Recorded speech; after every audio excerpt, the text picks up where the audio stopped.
Bakit ko naman ititigil ang ginagawa ko? At ikaw, ano naman ang gagawin mo sa toolbox na yan, Carlos? Aayusin ko ang doorbell natin, mahal kong Lavinia, dahil kanina pa siya hindi gumagana. O siya, maliligo na lang muna ako.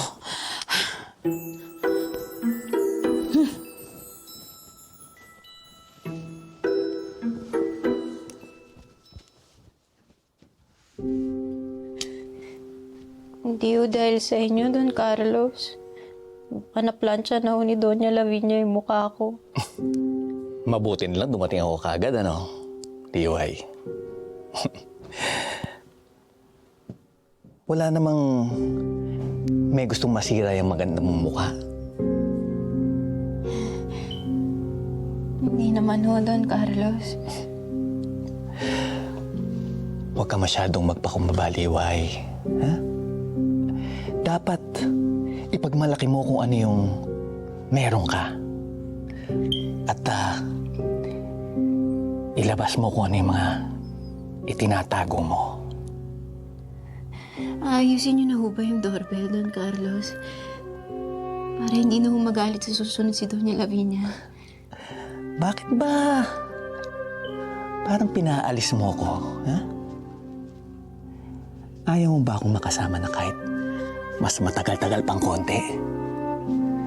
Nasasaktan ako, Don Carlos. Teka nga. Baka nakakalimutan mo na may utang na loob ka sa akin. Ha? Baka pwede naman ako makasingil ng kahit isang halik lang. Carlos, mahal ko, pwede ba mamaya mo na pahirapan niya si Liway?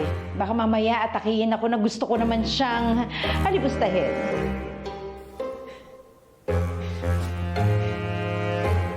Ngayon, pareho ka nang may utang na loob sa amin ng Doña Lavinia mo.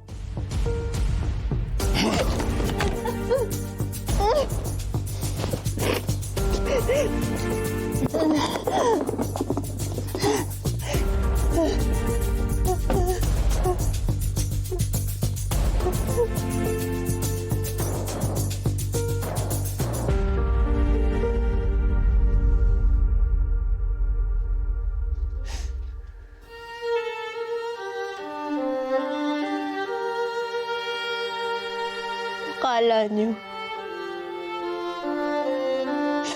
kaya niyong api-apihin lang ako.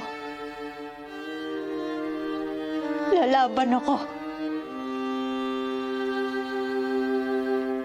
Sinusumpa ako. Pababagsakin ko lahat ng mga nangaalipusta sa akin. Saksi ko ang Diyos. Matitikman niyo ang batas ng alipin.